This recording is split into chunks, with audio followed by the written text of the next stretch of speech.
Hello sir. Hello. आपका नाम मेरा नाम प्रशांत वर्मा है। और आप क्या करते हो? मैं एक R&D में हूँ, एक रिसर्च एंड डेवलपमेंट डिपार्टमेंट में। तो सर मेरा क्वेश्चन ये था आज का कि जैसे आपकी मेरी सभी की फैमिली में कॉन्फ्लिक्ट होते हैं, थोड़ी थोड़ी बातों पे झगड़े शुरू हो जाते हैं, तो इसकी वजह क्या है और कैसे हम इन झगड़ों को कम कर सकते हैं? एक्चुअली सबसे बड़ा इसका रीज़न मेरा मानना है कि जो आपस में हमारा इंटरेक्शन है वो थोड़ा कम होता चला जा रहा है। जैसे पर डे हम लोग पहले जो, अगर आप गांव में चले जाओगे तो आप देखोगे कि वहाँ पर लोग आपस में बहुत साथ में घुल मिल के रहते थे, और आज की डेट में जो है वो सब घुल मिलना सब बंद हो गया। घर में अगर 4 लोग हैं तो चारों के पास में अलग अलग सेल फ़ोन है। आके घर पे बैठे सब ने अपना अपना सेल फ़ोन ओपन किया और बैठ गए। आपस में जो मतभेद, मतलब जो भाईचारा है, वो पूरी तरीके से ख़त्म हो गया है।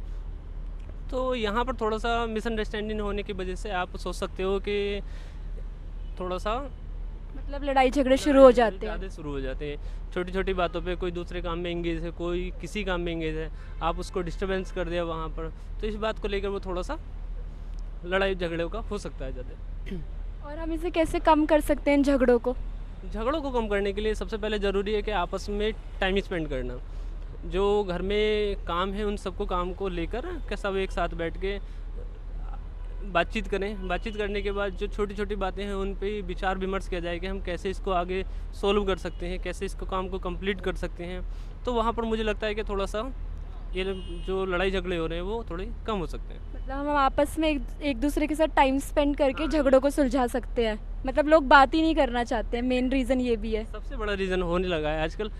किसी भी कहीं भी चले जाओ, मैं और नहीं, अपने पेरेंट्स से या कोई भी है, मैं भी अपनी बताता हूँ, मैं भी घर जाता हूँ तो मैं भी अपने सेल फ़ोन ले लेता हूँ और बैठ जाता हूँ। और कभी कभी जब कोई भी हो, जब बोलते हैं तो थोड़ा सा वहाँ पर वो गुस्सा क्रिएट हो जाता है, तो उसी बात को लेकर छोटी छोटी बातें फिर बड़ी हो जाती हैं लड़ाई झगड़ों में। तो और फिर वो गुस्सा एकदम अंदर भर जाता है और एक दिन निकल जाता है। हो सकता है कि एकदम तो मतलब सेल फोन मेन रीज़न है आपके हिसाब से? सेल फ़ोन मेन नहीं कह सकते। सेल फ़ोन क्योंकि सभी लोग यूज करते हैं, दो दो के साथ चार चार सेल फ़ोन है। लेकिन सबसे बड़ा रीज़न जो है इसमें कि आपको टाइम स्पेंड करना पड़ेगा, आपस में लोगों के साथ बातचीत करनी पड़ेगी। वहाँ पर आप बिना बातचीत किए आप उसको नहीं सोल्व कर सकते। मतलब कोई भी रिलेशनशिप तभी स्टैब्लिश होता है जब हम इंटरेक्ट करेंगे लोगों के Interact साथ। करेंगे जब तक आप इंटरेक्ट नहीं करोगे एक दूसरे के साथ, तब तक आप इसमें आगे सक्सेस नहीं हो सकते। कोई भी रिलेशनशिप आगे नहीं बढ़ नहीं सकता, बढ़ चाहे वो कोई भी रिलेशन कोई हो। सा भी रिलेशनशिप हो। तो इसके लिए सबसे पहले आपस में इंटरेक्ट करना पड़ेगा, तभी आप आगे सॉल्व कर सकते हैं सोल्व कर प्रॉब्लम। सकते हैं या सोल्व कर सकते हैं। Okay sir, thank you so much. Thank you. तो सर हेलो, आपका नाम गौरव चौहान। और आप क्या करते हो? मैं R&D में जॉब करता हूँ, जुबलैंड में। सर मेरा क्वेश्चन ये था कि जैसे एक आजकल फैमिली में कॉन्फ्लिक्ट दिन ब दिन बढ़ते जा रहे हैं, तो इस कॉन्फ्लिक्ट के बढ़ने की वजह क्या है और कैसे हम इन कॉन्फ्लिक्ट को थोड़ा कम कर सकते हैं? देखिए, बिल्कुल सही बोल रहे हैं आप। कॉन्फ्लिक्ट बढ़ते जा रहे हैं। कौन उसके बहुत सारे रीज़न हैं, जिनमें से मुझे लगता है कि एक दो रीज़न ये भी हो सकता है कि जैसे क्या है आजकल, सपोज़ भाई है या आप कोई भी रिलेशन ले सकते हो जो रियल रिलेशन है, एक दूसरे से लोग ज़्यादा बात नहीं कर रहे हैं, डिस्कशन नहीं कर रहे हैं, तो एक दूसरे की फीलिंग्स भी वहाँ पे शेयर नहीं हो पा रही एक दूसरे से। तो उससे क्या हो रहा है, कहीं ना कहीं एक दूसरे को समझ नहीं पा रहे हैं, एक दूसरे के इमोशंस को नहीं समझ पा रहे हैं, अपने से ही चीज़ों को ना कंक्लूड कर रहे हैं। सपोज मुझे कोई प्रॉब्लम है और उस प्रॉब्लम की वजह से मैं घर पे बैठा हुआ हूँ, मैं कहीं नहीं जा रहा, तो मेरे से बिना पूछे ही अपने आप उस चीज़ को कंक्लूड कर लेंगे, यार ये कुछ नहीं कर रहा है, घर पे बैठा है, निकम्मा है। वो सोचेंगे नहीं कि इसके पीछे ये भी रीज़न हो सकता है, या उससे जाके एक बार बात की जाए। मुझे लगता है ये भी एक रीज़न है। और उसके अलावा और भी बहुत सारे रीज़न हो सकते हैं, जैसे सेल फ़ोन भी एक रीज़न है। लोग अपना इतना बिजी हो गए, सोशली बिल्कुल ख़त्म हो गए, फ़ोन में देखते हैं, फ़ोन में ज़्यादा टाइम टाइम स्पेंड करते हैं। ये एक रीज़न हो सकता है। बाकी इसको अगर आप पूछेंगे कम करने वाली बात, तो कम करने के लिए छोटे छोटे स्टैंड हम ले सकते हैं। लाइक सबसे पहले कि आप एक दूसरे से बात करो। घर में अगर 10 लोग हैं तो एटलीस्ट आधा घंटा सारे लोग मिलके, वो Lunch लंच या का टाइम हो सकता dinner है, कर वो सकते डिनर का टाइम हो सकता है, वो कोई भी टाइम हो सकता है। एक दूसरे की जो भी दिन भर की चीज़ें हैं वो एक दूसरे से शेयर कर सकते हैं। उससे क्या है, कहीं ना कहीं बॉन्डिंग बनी रहती है। रिलेशनशिप और स्ट्रांग होता है। यस यस यस, ये एक मुझे लग रहा है, तो वो चीज़ है। इससे हम रिलेशनशिप सुधार सकते हैं। हाँ, रिलेशनशिप ऑब्वियस, मेरा जो प्रैक्टिकली मेरा भी मानना है कि एक दूसरे से ज़्यादा बात करेंगे तो कहीं ना कहीं वो ना चाहते हुए भी चीज़ें क्लोज होती रहती हैं। हाँ। अच्छा, उसमें एक चीज़ और भी होती है, मेरा मानना है कि जैसे बात करेंगे, कई बार ऐसा होता है कि मैंने कोई बात की, सामने वाले को वो पसंद नहीं आई, वो उस पर रिएक्ट कर रहा है, तो उसमें आपको क्या करना है, आपको वहाँ पे पेशेंस के साथ आर्ग्यू नहीं करना है। अगर बड़ा है आपसे तो आप आर्ग्यू नहीं करना उसको, आप उस चीज़ को उस टाइम के लिए आप बोलो, आप जो बोल रहे हो वो ठीक है, लेकिन जो मैं बोल रहा हूँ उस वे से वो भी ठीक है। आपने सही मतलब बोला उस कि आप चीज़ को डिप्लोमेटिक आंसर देना है, सीधा नहीं डायरेक्ट उसको तुमने ये कैसे बोल दिया, मेरे को तो ये सही लगता है।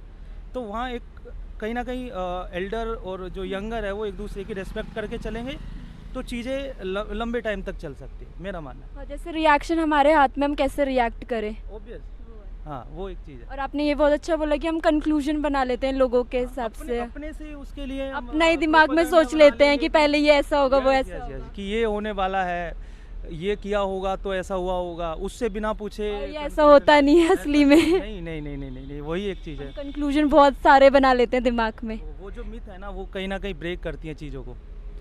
और ये रिलेशनशिप में भी नहीं है, ये हर चीज़ में लागू होता है कंक्लूजन बनाना। ऑफिस में भी हम जाते हैं, राइट, किसी भी आप सोशली, आप किसी भी सोसाइटी में जाओ, आप घर की सोसाइटी में जाओ, ऑफिस की सोसाइटी में जो वहाँ लोग हैं उनसे बात करो। सपोज आप अगर एक दूसरे से बात नहीं करेंगे, चीज़ों को समझेंगे नहीं, तो वो सामने वाला बिना पूछे मिथ बना लेगा। वो जो सही चीज़ बोला है ना, आपने। वो कहीं ना कहीं चीज़ों को मतलब उससे झगड़े और बढ़ जाते हैं और हमें समझ ही नहीं आता किस बात से झगड़ा शुरू हुआ था। वो एक चीज़ है। तो कहीं ना कहीं वो चीज़ कम हो जानी चाहिए, तो कहीं ना कहीं अच्छा हो सकता है, मुझे लगता है। मतलब हम कंक्लूजन ज़्यादा अपने दिमाग में ना बनाए, सीधे मुंह पे पूछ ले। कुछ भी प्रॉब्लम है, लगता है कि ये बंदे की ये चीज़ खराब है, उसको स्ट्रेट बोलो ना सामने वाले को। सही मुझे बोला भाई ये आपने। प्रॉब्लम है, तो हो सकता है कि वो जो बताए उससे आपके लिए और रिस्पेक्ट बढ़ जाए कि यार ये जो कर रहा है वो बिल्कुल सही है। लेकिन बिना पूछे, अगर आपने बिना पूछे अपने मन में एक इमेज बना ली ना उनके लिए, वो ज़्यादा डेंजरस होती है। उसी से साथ ज़्यादा चीज़ें वहीं खराब से ही सारी लड़ाइयाँ शुरू होती है। एक बस हमारा एक मिथ बना लिया या कंक्लूजन बना लिया उस आदमी के, हमने अपने दिमाग में। वो एक चीज़ है। तो thank you sir so much. Welcome. Hello sir, जी मैम, आपका नाम नंद कुमार। और सर आप क्या करते हो। मैं अपना छोटा मोटा बिजनेस है। अच्छा सर, मेरा एक क्वेश्चन था कि जैसे आजकल फैमिली रिलेशनशिप में झगड़े बढ़ते जा रहे हैं, तो इन कॉन्फ्लिक्ट की रीजंस क्या हैं और कैसे हम इन कॉन्फ्लिक्ट को कम कर सकते हैं। मैम इसके बारे में मेरा नज़रिया यह है, क्योंकि मतलब उस सिचुएशन से, उस कंडीशन से मैं गुजरा हूँ, तो मुझे एक ही बात समझ में आती है, सुख सुविधा। जो पहले के ज़माने में और आज के ज़माने में क्या अंतर है कि पहले के हर चीज़ की अभाव था, पैसे की प्रॉब्लम होती थी, हर परिवार में तंगी होता था, तो एक हर व्यक्ति उससे जूझता था, यानी उसको एक हर कैसे को दूसरे भाषा में बोल सकते हैं तो फीलिंग, उस चीज़ का एहसास होता था कि मतलब हर एक एक पैसा कैसे आता था, तो उसको बांट के सब लोग मिल के खाते थे पीते थे। आज के टाइम में क्या है कि सुख सुविधाएँ बढ़ गई है, सुविधाएं बढ़ने की वजह से लोगों को लगना लाइफ में बहुत ज़रूरी है, लगता नहीं है तो उसको उसकी मरम समझ नहीं पाता है। जैसे कुछ बड़े लोगों के बारे में मैंने जीवनी पढ़ा है, तो उन्होंने ऐसा कि हर चीज़ रियलाइज माहौल बनाया जाता है, एक रियलाइज कराया जाता है कि किस समय की वैल्यू, पैसे की वैल्यू, सुख सुविधा न दे करके उसमें कटौती करके उसको रियलाइज कराया जाए। और जब रियलाइज करा देंगे तो कॉन्फ्लिक्ट कम हो जाएंगे, आपका नज़रिया ये है। उसका मतलब महत्व समझना चाहिए कि अगर पैसे, अगर परिवार है, जैसे हमें भूख लगा है, भूख से तड़पाओ। अगर ज़िंदगी में किसी भी व्यक्ति को एक बार भूख लगा और दोबारा अगर कभी भी, अगर हमारा बेटा है, उसको कभी भूख खाने से समय से पहले उसको हर चीज़ मिलता गया, अगर उसके सामने मैं कभी बोलूँ कि बेटा बहुत भूख लग रहा है, तो वो रियलाइज़ नहीं कर सकता है। लेकिन जीवन में कभी एक बार अगर तड़पा होगा खाने के बिना, पानी के बिना, अगर एक बार उसको मैंने बोला कि बेटा प्यास लगी है या भूख लगी है, तो तुरंत उसको वो दिमाग में उसको वो पिक्चर उसके दिमाग में चल जाती है कि हम उससे भूख क्या चीज़ होता है या प्यास क्या चीज़ होती है।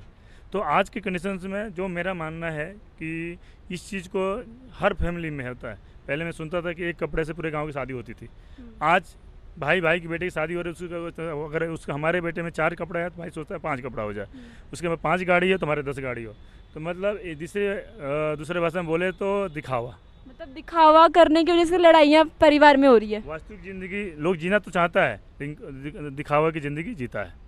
जो ज़रूरत नहीं वो सामान खरीद लेता है। एसेट लाइबिलिटी की तरफ लोग ज़्यादा रुझान करता है, एसेट की तरफ नहीं खरीदता है। लेकिन अमीरी के राज भी बोल सकते हैं कि आज जो बड़े लोग हमेशा एसेट खरीदते हैं, एसेट से इनकम होता है, लाइबिलिटी खरीदते हैं। लेकिन एक मिडिल क्लास की जो फैमिली होती है पहले लाइबिलिटी की तरफ। तो सर आप मतलब अगर हम जैसे कि ये सुख सुविधा अगर नहीं होती तो ये फिर कॉन्फ्लिक्ट कम होते हैं, आपका सोचना ये है। हाँ, सुविधाएँ बढ़नी है। देखिए सुविधाएँ ऐसे किसी बीमारी का रीज़न क्या है, जैसे कि अब मुझे अभी शुगर हुआ, ठीक है, तो शुगर का 2 रीज़न है, या तो सुख या तो टेंशन, 2 ही रीज़न बताया जैसे डॉक्टर्स बोलते हैं। अब पहले डॉक्टर ने बोला कि कभी भी लेबर कैटेगरी को आदमी को शुगर नहीं होता है, क्योंकि मजदूरी करता है और जो ऐसे ऐसे आराम जिसके पास होता है उसको शुगर होता है।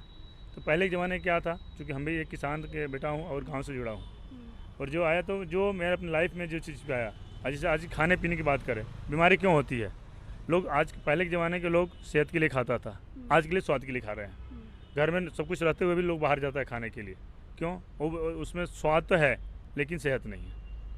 पर इससे कॉन्फ्लिक्ट से क्या रिलेशन है इसका, मतलब कि कॉन्फ्लिक्ट कैसे कम हो सकते हैं इससे परिवार के बीच में? मैम इसके लिए वही चीज़ है, हमको हर चीज़ को रियलाइज़ कराना पड़ेगा। मतलब पहले रियलाइज कराना पड़ेगा, वैल्यू बिल्कुल, दिलानी पड़ेगी। मतलब हाँ, उसके समय की वैल्यू। तो मतलब आपका बेटा अगर रियलाइज कर लेता है कि इस चीज़ की वैल्यू ये है तो कॉन्फ्लिक्ट कम हो जाएंगे। उसको लगना ज़रूरी है मैम, उसको बस मैं उसको समझा तो नहीं पा रहा हूँ, लेकिन लगना ज़रूरी है। जब तो तक ये तो आप पे भी लागू होता है। बिल्कुल लागू है, मतलब मेरे पे लागू हुआ है। अब हम 96 में बीएससी कर रहा था, मेरे दादा रोड एक्सीडेंट एक्सपायर कर गए, उसमें पैसे मिलते थे, ट्यूशन देता था। अब उस हमारे इनकम का जरिया बंद हो गया, पैसा आना बंद हो गया, तो मुझे तकलीफ़ हुई। मैं फिर यहाँ आया कि मैं एक बिजनेसमैन बनूंगा। बहुत जीरो लेवल से काम शुरू किया, गाड़ी साफ़ करने का काम शुरू, ऑटो चलाया बहुत, कि आज ऊपर वाली सब कुछ है मेरे पास। तो हमने 22-25 साल का सफ़र जो पाया, तो मैंने ये पाया कि आदमी मुझे भी जब पैसा मिलता था कोई प्रॉब्लम नहीं थी, पैसा मिलना बंद यानी मुझे लगी, यानी हर इंसान की ज़िंदगी में लगना बहुत ज़रूरी है। रियलाइज करना बहुत ज़रूरी है। जो अपने परिवार को जितना रियलाइज़ कर सकता है, जिसे कभी कभी हम कोर्ट भी पढ़ते हैं, उससे लड़ाइयाँ कम होंगी। जैसे मुकेश अंबानी हमारे देश के सबसे बड़े शहर थे, उनके 2 कोर्ट मैंने पढ़ा था। बेटी उनकी जब लंदन या बाहर कहीं पढ़ती थी, तो वो दोस्तों में स्टेशन में बोला था कि हमारा तो फ्लाइट आता है लेने के लिए। ये बात देखिए, उतना बड़ा अमीर आदमी होकर के एक एक चीज़ कैसे वो समझता है कि हमारे बेटा बेटी क्या कर रहे हैं, जबकि हम अपने यहाँ जहाँ रह रहे हैं, यहाँ अपने बच्चे के स्कूल में क्या कर रहा है नहीं कर रहा हम नहीं देख पाते हैं। लेकिन उतना अमीर आदमी इस चीज़ को किया, और उन्होंने वहाँ अपने बेटी को लाने के लिए फ़्लाइट नहीं भेजा, पैसे की भी प्रॉब्लम दिखा करके पैसा भी नहीं दिया कि वो बिजनेस क्लास में आ सके, नॉर्मल टिकट इसके तो वो इससे क्या हुआ कि वो रियलाइज़ कराना चाहा कि पैसे की वैल्यू क्या होती है, इम्पोर्टेंस क्या है, तो ये रियलाइज़ होना बहुत ज़रूरी है, जो मेरा मानना है। कि अगर रियलाइज हो जाएगा तो परिवार में झगड़े कम हो जाएंगे। समझ में आएगा ना उसकी वैल्यू क्या है, समय की वैल्यू क्या है, पैसे की वैल्यू क्या है।